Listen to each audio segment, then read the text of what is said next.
Well, good afternoon, Noomies, and a particularly warm welcome to the new members of the group that I haven't spoken to directly before. It's very, very busy, and if you've posted and I haven't responded yet, then mark my words, I will be getting back to you.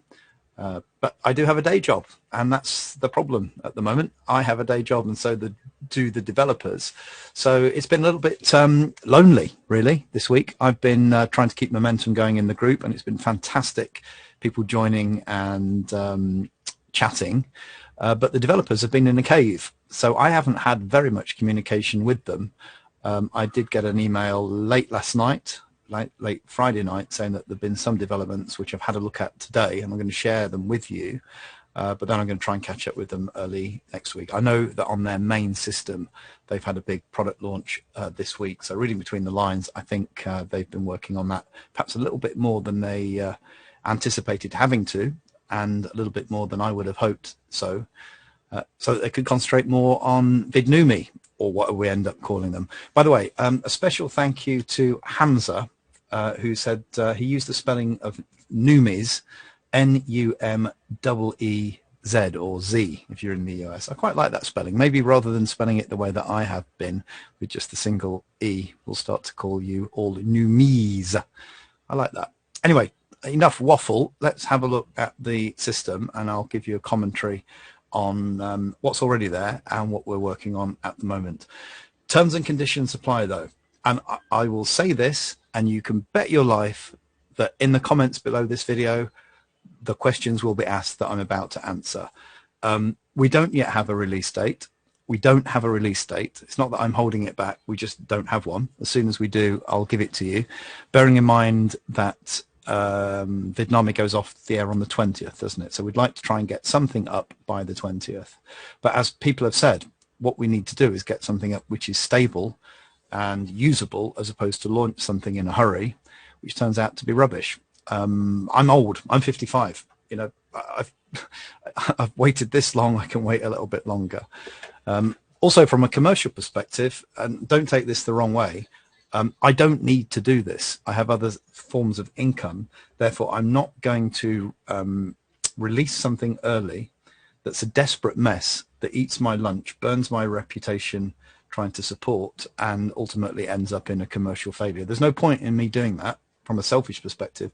There's also no point in me doing that from your perspective, because you want something which is better than the competition, closer to Vidnami, and that just works and doesn't give you grief.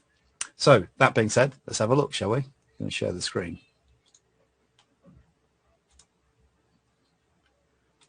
So this is the interface, which if you've been watching the videos in this channel, you will have seen before. Just to recap, we're going across from left to right as opposed to up and down as Vidnami did. We're going to have templates in here. This is where you put your script in. At the moment, there are limitations on this test system of, I think it's 300 characters, but that's all going to go when we go live.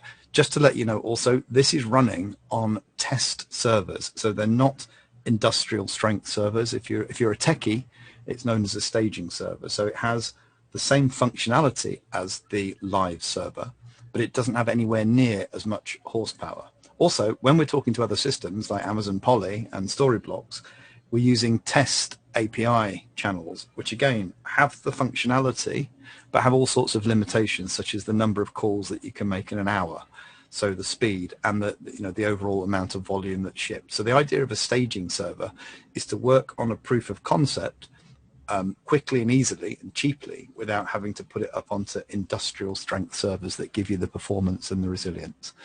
That being said, the workflow, and this is one thing I'm very keen on, is that we keep the workflow quite similar. So here you would paste your script in, and this is just a listicle article that I worked on for someone who is in the inheritance tax planning space. So you put that in, and then you go on to the scenes, and this is where the system will build the scenes up in a similar way to Vidnami. Now, it's taken a while, but remember what I've just said. This is running on a staging server, not on an industrial strength server. So it's going off to Storyblocks, and it's pulling the videos that it thinks are relevant from Storyblocks, and it's putting the text over the top of the slide in much the same way that we did with Vidnami. Now, of course, what we want to do is use the Amazon linguistic analyzer to suggest highlights for the various words. We haven't implemented that bit yet, but remember on Vidnami where it would highlight words that it thought were important, and then we would be able to search for videos based on that. Well, that's in progress, and that's what we want to have, you know, in this area, which will be very familiar to Vidnami users. Also, of course, we'll make sure that, you know, that the text is built up onto the slide, and you can edit the text, and you can change the colors and all that sort of stuff. In fact, we've got a few surprises up our sleeves, and with respect to templates, etc. You'll be able to produce more than one format of the video at once. So, you know, you could spit the same thing out for various platforms. But as you can see, it's very similar. There are watermarks, of course, on the videos, and that's because, again, it's not live yet. This is using stuff which is branded from Storyblocks as part of the dev environment. Some things which we also need to fix. You can see here that in the script we've got one full stop and then the meat of the listicle. Now here it's broken the sentence at one. We don't want that to happen. Obviously, it's still trying to fill these in. So same there. Two, we need to go back and fix that. These sort of things are quite easy to fix. The hard bits are the bits integrating with other systems.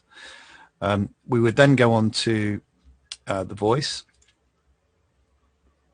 And the voices here are from Amazon Polly. We may well add other voice technologies in here, but when it comes up, I'll show you, you know, these are the lists here, which if you use Polly, you'll recognize them.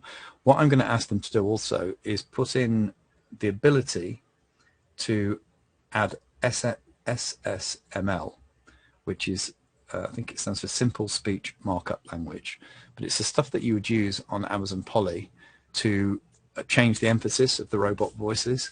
That I may even have on my other screen. Let's have a look. Yeah, actually, I can show you. This is Amazon Polly. Now, this can get techie. You can see here that I can add all sorts of markup that affects the way that the pronunciation of the robot voice is. Don't have to do that. You can just do it as normal, but if you want to get in and deep, then you can really tweak how things are said. Again, I need to talk to the developers to find out if we can put that in, but that's one of my requirements, so that, you know, you can make the robot voices sound much nicer than perhaps you were able to with Vidnami. And then we're into the preview, which isn't implemented yet, and then the export, where I want us to be able to export in multiple formats at once. So trying to keep it simple, add some extra functionality, maybe some extra nuance around the voices, and, you know, basically replace what Vidnami has taken away from us.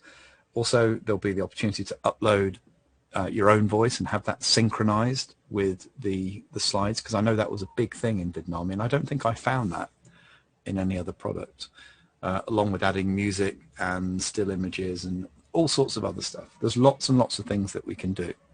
And as some people have said, and I fully agree with this, what we mustn't do is go mad and try and put too much stuff in too early.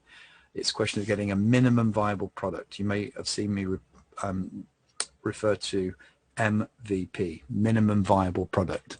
That's not all the bells and whistles, and that's not doing everything, every little nuance that Vidnami did, but it's enough to get us up and running. And I personally just really want that to start with, because, you know, I've tried to use Vidnami over the last few days, and it seems to be creaking. And right now, you know, if I could just do what I did a month ago on Vidnami and know that it's not going away, I would be happy with that. And then we can start adding competitive advantage in, and, you know, taking requests to add things in.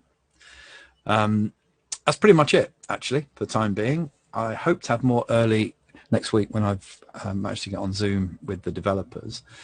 Just a little aside as well, I set up, I think it was on Friday, might have been Thursday, don't know, days all going to one. I set up a YouTube channel for us. And there's almost nothing on there, just a couple of these type videos, and already we've got one subscriber, bless him, her, I think it's a him actually, one subscriber, and I don't know, 24 views. And that's because people are searching for Vidnami stuff. Now, I'm going to ask you, can't stop you, but I'm going to ask you not to go to YouTube and subscribe to this. Why would I want you not to subscribe to it? Well, people going and subscribing from outside of YouTube can actually damage the channel growth. Not that I particularly care about channel growth on here. I just put it up there as a repository for videos. But if you want to know more about that, then maybe I'll cover that in the course that I do, or thinking of doing on YouTube. But that's it. So we have a YouTube channel. We've got some developments in place, not as many as I would like, if I'm being completely honest, given the fact that the developers have been in their back cave. But there is stuff going on behind the scenes that that I'm not going to talk about right now, but also stuff that you can't actually see. And this is one problem with doing software development, particularly video, which is very clearly a very visual element, is that people want crowd pleasers all the time. And it's actually quite easy to bang out videos that, you know, have inspiring music and attractive people doing interesting things. But the real work is far more boring. You may have seen I spent at least a couple of days last week working through spreadsheets about the pricing, and the amount of moving parts in this, when you take into account, you know, the costs for various systems, you know, around CRM, transaction charges, banking charges, revenue share splits, conversion rates. It's very complicated. It's fun, but it's very time consuming.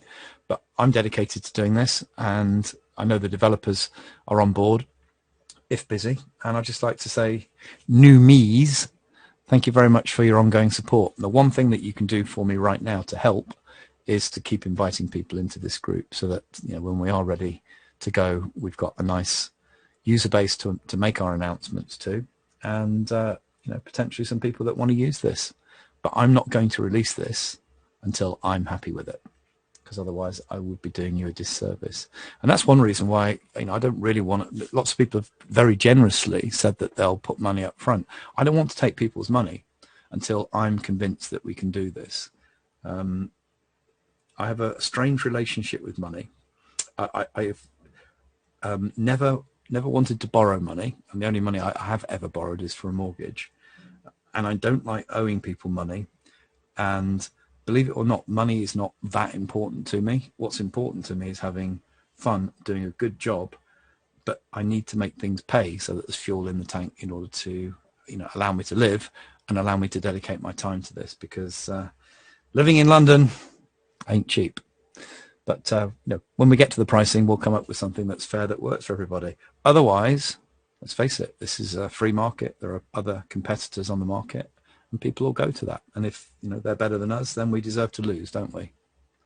Anyway, that's it. Thank you very much. Have a wonderful weekend. I might try and take some time off tomorrow and catch up with my day jobs, as I've got a little bit behind, if I'm honest, with some of the stuff that I need to do. Anyway, lots of love from London. All the best, and enjoy the rest of the weekend. Bye for now.